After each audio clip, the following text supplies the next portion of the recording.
Well, ladies and gentlemen, it has been a crazy week on the Hill. We've still got one more day left of this week, and then next week is the inauguration. It's surely only to get crazier. But today, some of the excitement was around Joe Biden's farewell. A speech was provided by Obama, and Joe Biden couldn't help but cry the entire time. Dick Durbin came out after an intel briefing and went crazy about how serious the threats of cyber attacks from Russia are. Of course, we had a Senate vote to gut a healthcare funding that would basically gut Obamacare. And then, of course, the hearings for all of the Trump appointments went down as well. I'm joined by Leanne McAdoo and Maggie Howell to talk about all the craziness. Guys, let's start with the vote today to repeal the healthcare law. Now they voted on a budget blueprint that's going to allow them to gut the healthcare bill. Maggie, what do you think this vote means? I think they're going to run up against some serious problems, and here's why. The tax code is structured as such that makes it virtually impossible to repeal it. They knew what they were doing in 2008 when they structured this thing, almost 9,000 pages long. I did a master's thesis over Obamacare, and I can tell you it's convoluted, it's complicated, it's hefty. It's the #1 purveyor and provider of abortions in this country under Planned Parenthood. They fund it through Obamacare, and they have their work cut out from it. Here's what we know. 3 confirmations this week. The power went out today on Capitol Hill. We've got Mattis, Tillerson, and Carson up for grabs. Sessions we saw on Monday brutalizing him, calling him a racist. Of course, we know he's pro-life. Here's what's going on. And the fact that they're trying to repeal Obamacare, we've got a week out. They're already putting this into place. They're going to have some hangups. But the good news is they're willing to do it. Like, we've never seen this before. They're actually willing to do it. Yeah. Well, I think, like, let's all remember that this was the plan all along, this repeal plan. Even Hillary Clinton was found passing along these emails that we saw during the WikiLeaks leaks, that she was all for it as well, but she said we have to wait for the Republicans to push their repeal first. So they're all for this. The fact is, you know, Rand Paul stood up there. He was really adamant against he said there's going to be a smarter way to repeal, and we need to repeal and replace at the same time, because you're going to cause a lot of chaos if you have no plan in place to replace Obamacare. And the fact is, the budget that they were using, this kind of loophole in this budget to use that as a means to repeal Obamacare, at least the first step in it, it's going to add $9.7 trillion to our debt over the next 10 years, and they have no idea how they're going to fix that. So this actually made me very angry. And the fact is, not only Rand Paul, but President-elect Trump said that he supported what Rand Paul had to say. Well, this pushback and complete repudiation of the liberal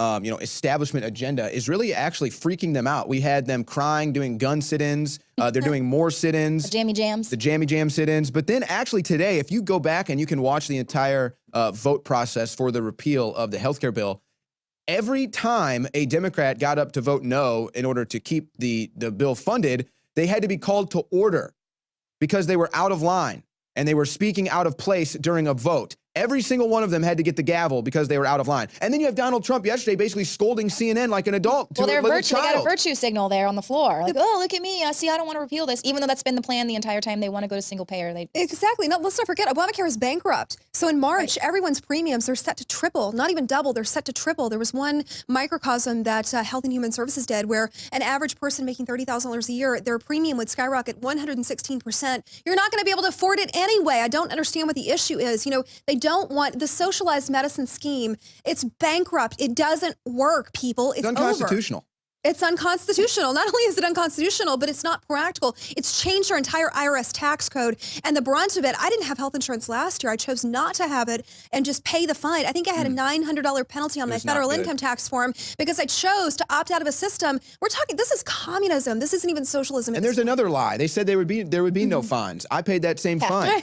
So, but moving on. Okay. So also at the Hill this week, again, it was crazy. The whining liberals, the rejection of the budget to fund Obamacare, just Dick Durbin in general is a sight, that guy. But, you know, you talked about Jeff Sessions. Let's start with the Jeff Sessions. This was a 2-day-long hearing, and he got the most resistance of anyone else. Now, we still haven't heard from Betsy DeVos, Andy Puzder, or Nikki Haley. Those are still in the future. But Jeff Sessions took the most heat, the most resistance. There were even protesters, multiple protesters that made their way into the hearing. He also got the most support from within other senators he'd work with. But of course, he got the whole entire race thing. That was laid on heavy in day 2. And the one who was really guilty was Senator Cory Booker. Now, this guy's all over the Hill all week, crying about the liberal agenda, trying to carry this on, but he could not drop the Jeff Sessions is a racist talking point. And he had to let every single person who would hear know that it was unprecedented that he was going to be speaking against a fellow senator.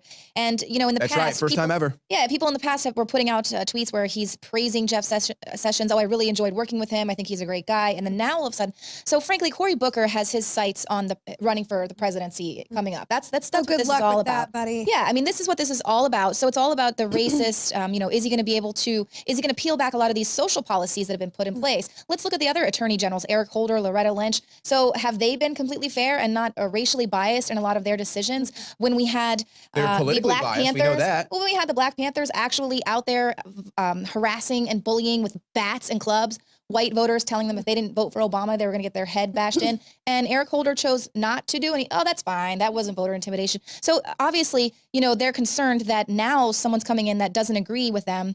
Manchin actually said, you know, now some people say he's too conservative. Well, some people are too liberal. And that's the thing. It's like they want it their way only. And they don't understand that more than half the country wants it a completely different way. Mm-hmm. Well, Cory Booker is a sympathetic person to a radical Islamic agenda. And the fact of the matter is Jeff Sessions is no racist. And I'm sorry to yelp, this really upsets me. The fact that he's been painted and tarred, HuffPo feathered him, painted, tarred, and feathered him as a racist, too racist to be a federal judge. That simply is not true.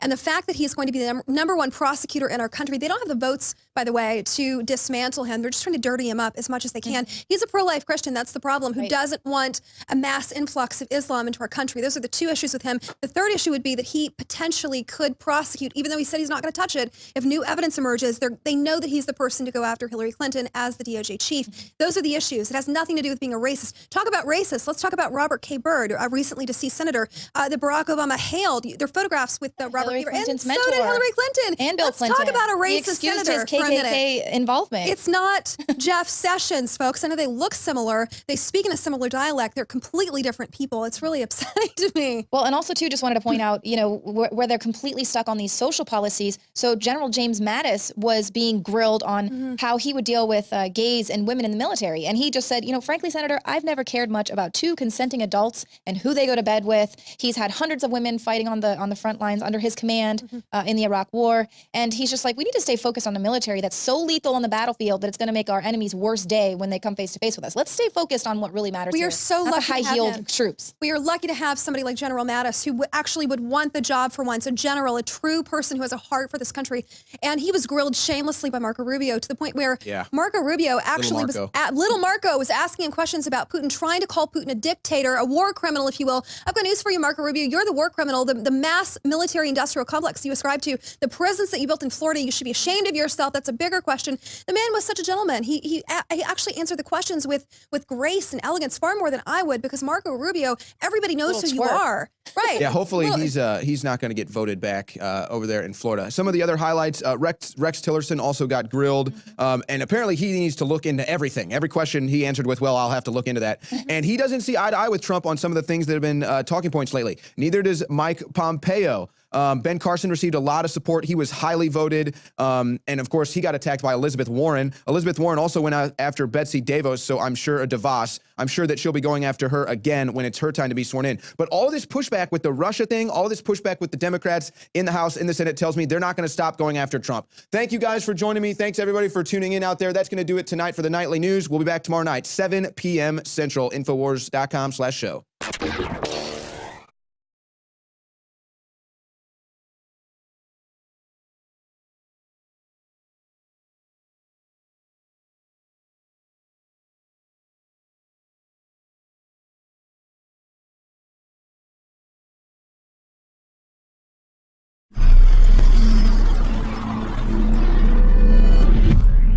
Well, ladies and gentlemen, it has been a crazy week on the Hill. We've still got one more day left of this week, and then next week is the inauguration. It's surely only to get crazier. But today, some of the excitement was around Joe Biden's farewell. A speech was provided by Obama, and Joe Biden couldn't help but cry the entire time. Dick Durbin came out after an intel briefing and went crazy about how serious the threats of cyber attacks from Russia are. Of course, we had a Senate vote to gut a healthcare funding that would basically gut Obamacare. And then, of course, the hearings for all of the Trump appointments went down as well. I'm joined by Leanne McAdoo and Maggie Howell to talk about all the craziness. Guys, let's start with the vote today to repeal the healthcare law. Now they voted on a budget blueprint that's going to allow them to gut the health care bill. Maggie, what do you think this vote means? I think they're going to run up against some serious problems, and here's why. The tax code is structured as such that makes it virtually impossible to repeal it. They knew what they were doing in 2008 when they structured this thing, almost 9,000 pages long. I did a master's thesis over Obamacare, and I can tell you it's convoluted,